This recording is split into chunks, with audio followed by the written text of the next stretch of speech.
What's up guys, Top Tier Gaming here, and today I'm going to be doing an updated deck profile on my Witchcrafter deck, and it's been several months since my last Witchcrafter deck profile, and some things in the list have changed. I've opted to take out some really good Go First Floodgates, and sort of play just like better going second board break cards that are like really powerful board break and allow you to play first and second, which is super good because the deck always has like a pretty strong first, but its going second can be kind of weak. So we've sort of mitigated the deck's weakness, and overall I think the deck's just a little more competitive than my last list, although it's decently similar, but there's quite a few changes. Witchcrafter is a deck that I think finds itself in a really interesting position where it's like a super good grind deck and actually has some really surprising results against meta decks and can steal wins out of nowhere, and it's a really fun deck that I think is a surprisingly strong rogue deck. And it's just like super fun and can have some pretty explosive plays for a deck that's generally more slow in grind and control. But yeah, it's just overall a really fun deck. And before I get into the deck profile, I just want to shout out a few of our socials. So we've set up a Discord and a Twitter, links down in the description. On our Discord, we are currently doing like some deck doctor stuff where you can like submit lists and we will try to fix them, and you can get help if you have a list you're struggling to build and maybe want some help with it. We also just have places you can hang out. It's still pretty new, so we're trying to build the community there. So if that sounds cool to you, yeah, you can find the link down in the description.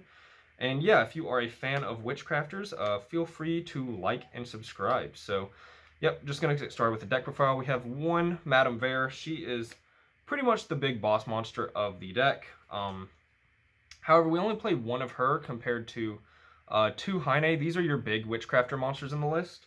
So you have big Witchcrafters and little Witchcrafters. The little Witchcrafters are normal summonable, and these sort of get tutored out by the little Witchcrafters. And the big Witchcrafters are your boss monsters. So Heine, she can discard a spell to destroy one face-up card your opponent controls, so she's kind of like a Trident.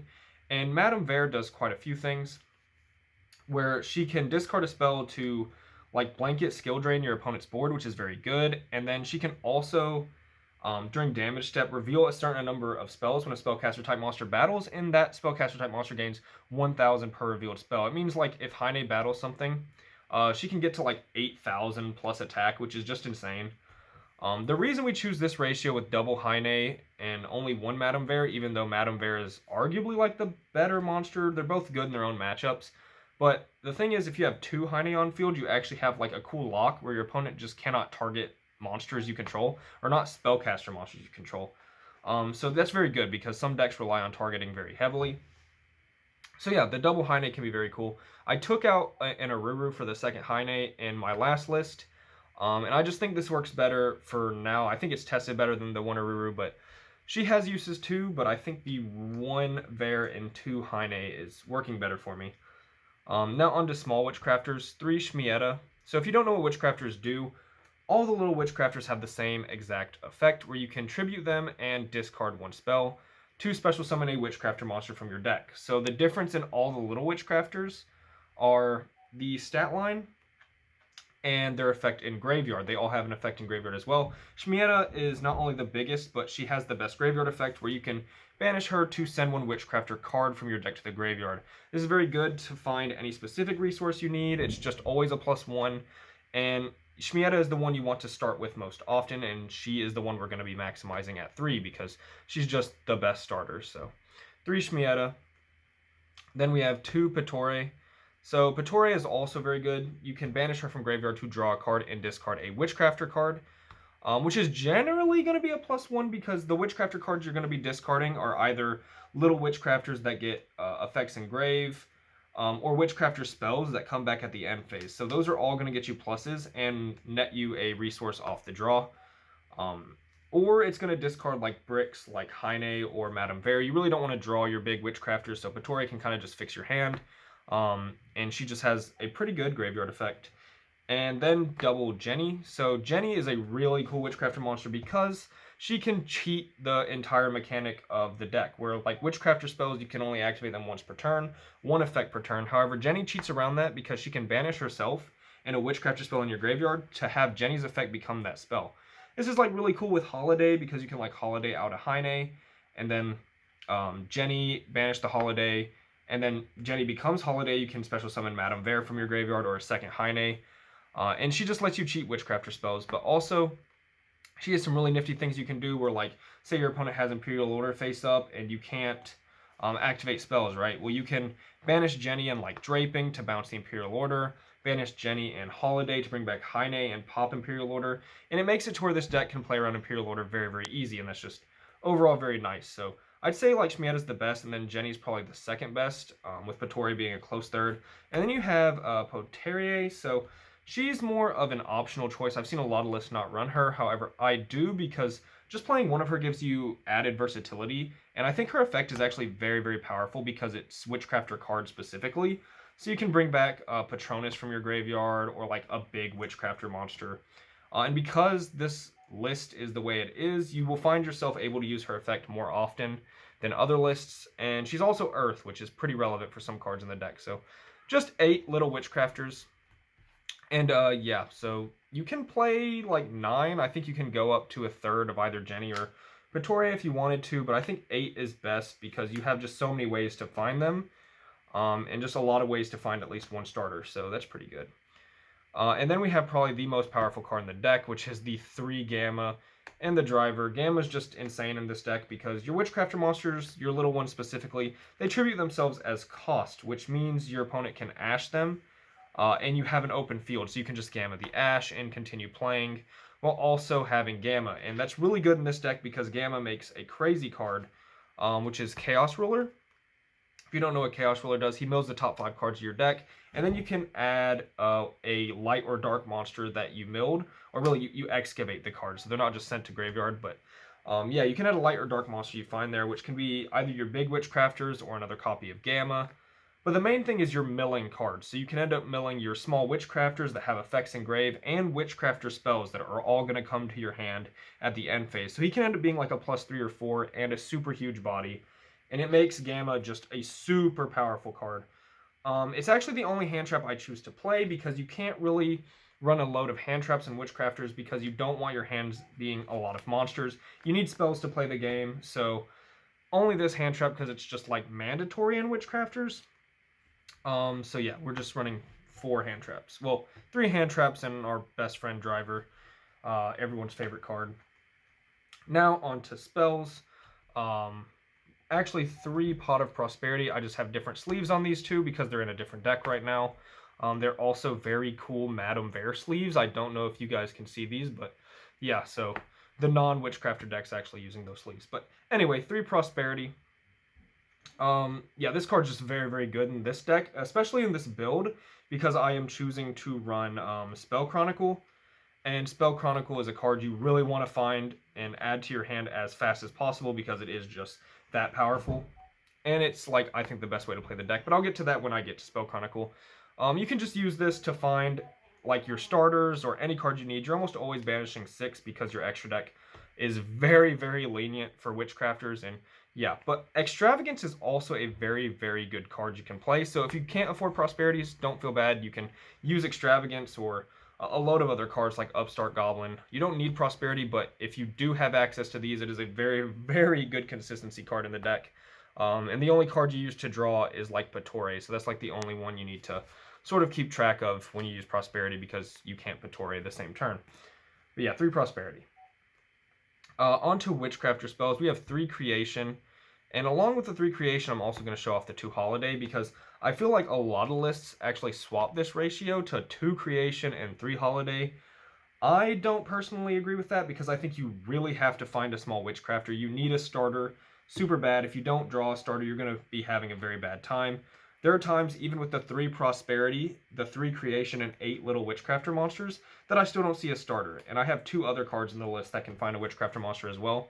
And those games just go very, very poorly more often than not. So yeah, I just want to maximize my chance to see a small Witchcrafter, which is the reason for 3 Creation. 3 Holiday is fine. I just feel like it can get a little bricky, and it's like a super good card, and in the very big grind games, you want a third, at least sometimes. But I think 2 has been working for me very, very well, and yeah, it's a ratio I think I'm going to continue to have, is just the 3 Creation and 2 Holiday.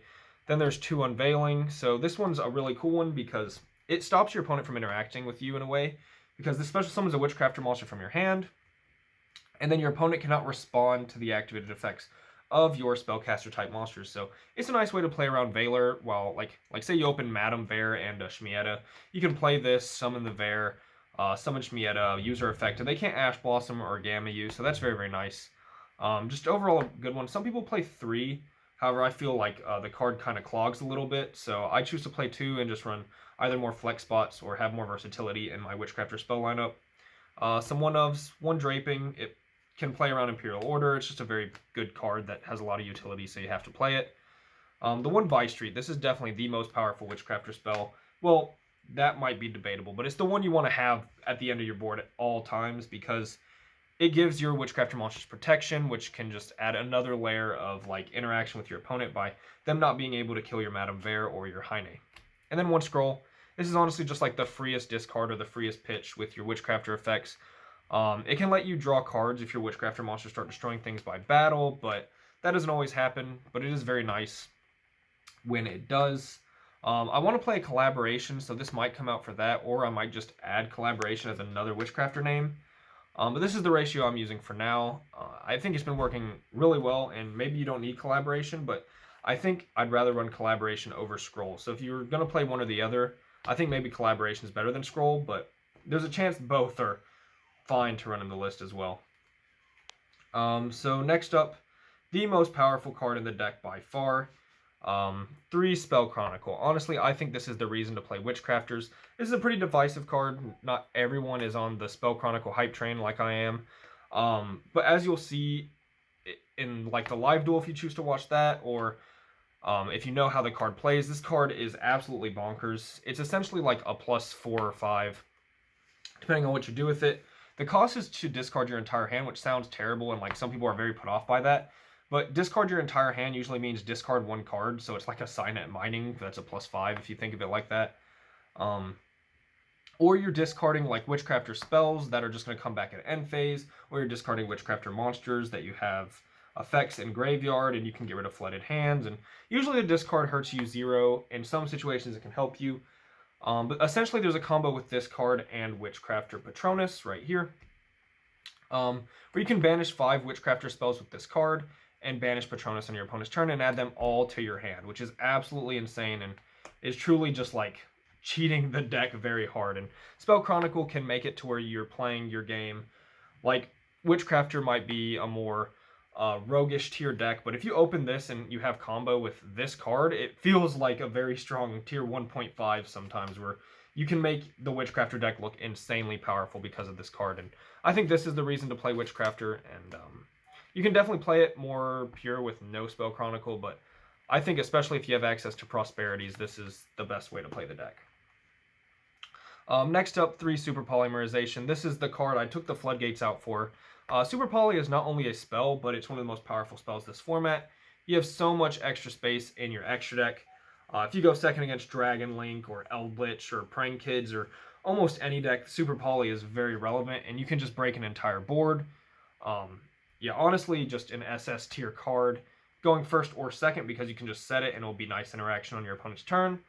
At the very least, in the worst possible hand or a bad matchup, it's a spell, so you can discard it with your Witchcrafter monsters. So yeah, definitely maximizing on Super Poly. You can play like Dark Ruler No More in this slot too, but I don't feel like there's a lot to actually break boards in this deck besides like Heine, so I think Super Poly fares a little better, and you should probably always have hand advantage. Now on to some very powerful 1-ofs. Reasoning is by far one of the best spells in this deck because just like Chaos Ruler, it's going to mill Witchcrafter spells, which are going to come back to your hand at end phase. So you can end up milling like Creation, Holiday, Unveiling, and then hit like a Jenny, and then not only is it an extender that plays past your normal summon, but you get free spells out of it. So Reasoning is a little RNG based, but definitely super, super powerful. Then we have Called By to play around some hand traps, and it's a spell. 1-for-1 to cheat out Jenny, and it's an extender that gets past her normal summon. And Monster Reborn. It's like Holiday, but for anything. I'm sure I didn't have to explain most of those, but figured I might as well. And that actually wraps up the spell lineup. On to traps, short and sweet, 2 Patronus. You don't really want to be drawing traps for the same reason you don't want to be drawing monsters, and that's just because you want just a whole ton of spells. But yeah, Patronus, super, super powerful card. It's part of your Spell Chronicle play, and It's what you're going to send off Shmieta a lot if you see the spell Chronicle almost every time. And it also has a really good on-field effect that helps you in the grind game by giving you free Witchcrafter spells and shuffling back Witchcrafter monsters to keep your grind game going. It's a very, very good card, but not 3, again, because we just don't want to see too many of it in our opening hand, and usually 2 is all you're going to end up needing. On to the side deck. So we have 1 Artemis. She's very good because you can link away a Witchcrafter monster to essentially put that Witchcrafter monster in graveyard. So like if I end on Shmieta and I really need to use Shmieta's effect, but I don't have a spell to discard, I'll just make Artemis and then I can send Shmieta to graveyard and use her effect. Comes up every now and then, so just want to have 1 in the extra deck. 1 Vera Anaconda because we are playing 3 Super Poly in the main deck, so this card's very good. I think a Psyframe Lord Lambda is pretty good here, so I want to try to fit that. You have the extra space, but this is actually a 13 card extra deck, and I'm going to explain the other 2 cards I'm running, but I just don't have right now. So 1 Elsa, 1 Hida, and 1 Area. You're running like every attribute known to man, so you just kind of pick which one is best for your matchup, and you use these 3 to just link climb into Celine, who's just very good in this deck because she can end up having like 9 counters. And then ultimately Access Code. So Access Code is easy to make with 2 monsters in this deck as long as you're going through your Elsa, Hida area. They can just very easily climb into Access Code, who is an amazing boss monster. So if you have an Access Code, he's pretty good in this deck and one of the only like super important cards in the extra deck if there are any. I mean, there's also this Chaos Ruler, which is very important. Just the 1 target for your Gamma. You can play more if you want, but I'm like always just making this card because he's so insane. And then some Super Poly targets.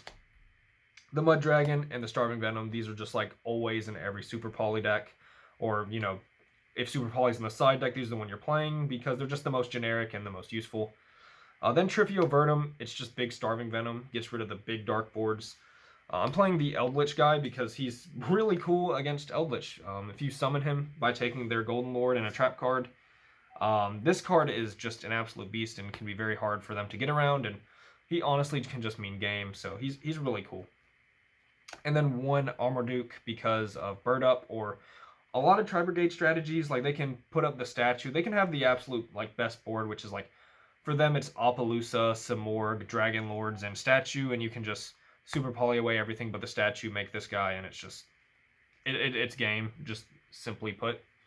And then I do run 2 more Super Poly targets. I'll use the Madame Bear sleeves, because why not?